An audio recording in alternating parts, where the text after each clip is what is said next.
Assalamualaikum warahmatullahi wabarakatuh. Saya Rindarti Fatur Rohmah, CGP Angkatan ke-6 asal instansi dari SMA Negeri 1 Kragan, Kabupaten Rembang.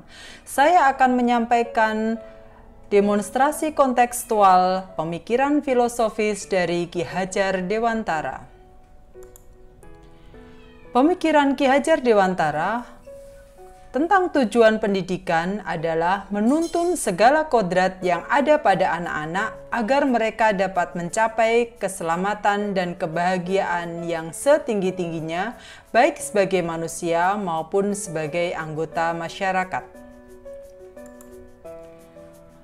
Peran guru sebagai pamong. Dalam proses menuntun, anak diberi kebebasan, namun pendidik sebagai pamong memberikan tuntunan dan arahan agar anak tidak kehilangan arah dan membahayakan dirinya. Seorang pamong dapat memberikan tuntunan agar anak dapat menemukan kemerdekaannya dalam belajar. Peran pendidik. Pendidikan menciptakan ruang bagi murid untuk bertumbuh secara utuh agar mampu memuliakan dirinya, memuliakan orang lain, dan menjadi mandiri atau merdeka lahir, kekuatan diri, kodrat yang dimilikinya, menuntun siswa untuk cakap, mengatur hidupnya dengan tanpa terperintah oleh orang lain. Tentang kodrat alam dan kodrat zaman. KHD menjelaskan bahwa dasar pendidikan anak berhubungan dengan kodrat alam dan kodrat zaman. Beliau menyampaikan bahwa didiklah anak sesuai dengan cara yang sesuai dengan tuntutan alam dan zamannya sendiri. KHD mengibaratkan peran pendidik sebagai petani. Anak-anak seperti biji tumbuhan yang disemai atau ditanam oleh Pak Tani di lahan yang disediakan. Anak-anak itu bagaikan bulir jagung yang ditanam. Bila jagung ditempatkan di tanah yang subur dengan mendapatkan sinar matahari dan pengairan yang baik, maka biji tersebut dapat tumbuh dengan baik karena mendapat perhatian dan perawatan dari Pak Tani. Berikutnya tentang pembelajaran berhamba pada murid.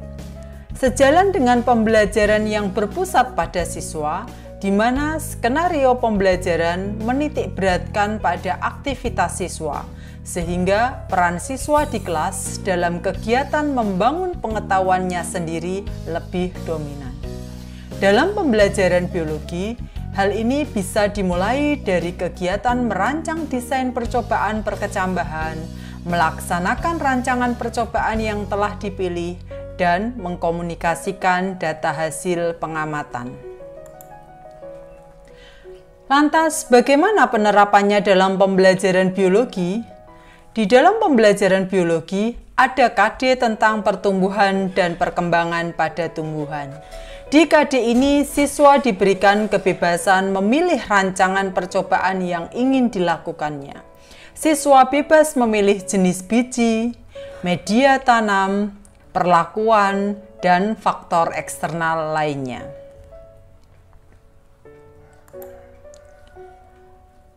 Tentang budi pekerti. KHD menyampaikan bahwa budi pekerti merupakan hasil dari bersatunya gerak pikiran, perasaan, dan kehendak sehingga menimbulkan tenaga. Dengan kata lain, budi pekerti merupakan perpaduan antara cipta, kognitif, rasa, afektif, sehingga menciptakan karya, psikomotor. Bagaimana kaitannya dengan budi pekerti di dalam proses pembelajaran biologi? Ada beberapa karakter yang bisa ditumbuhkan dalam pembelajaran biologi. Yang pertama, kerjasama. Dalam proses diskusi di dalam kelompok, siswa bisa meletakkan biji di media tumbuh. Yang kedua adalah disiplin. Siswa masing-masing secara individual merawat biji yang berkecambah dan mengamatinya. Yang ketiga adalah jujur dan percaya diri. Di depan kelas, masing-masing siswa bisa menyampaikan data hasil percobaan secara apa adanya. Bagaimana pembentukan budi pekerti di lingkungan sekolah? Ada beberapa hal yang bisa kita lakukan. Yang pertama adalah upacara bendera setiap hari Senin atau hari besar nasional lainnya. Yang kedua, di dalam kegiatan pramuka.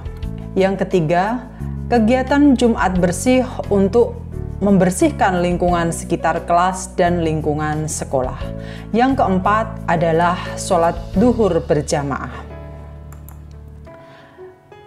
Yang kelima, dilakukannya Jumat amal setiap pekannya. Yang keenam, mengawali pembelajaran pertama dengan Asmaul Husna. Yang ketujuh, melaksanakan proyek bersama dalam proyek P5. Kedelapan, kegiatan literasi di awal jam pelajaran.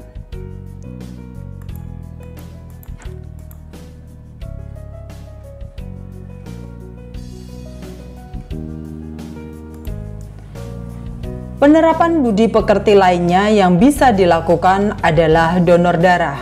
Donor darah ini dilakukan setiap 4 bulan sekali. Program lainnya yang dilaksanakan yaitu sholat Jumat berjamaah. Sholat Jumat ini dilaksanakan di Masjid Al-Hikmah Pandangan.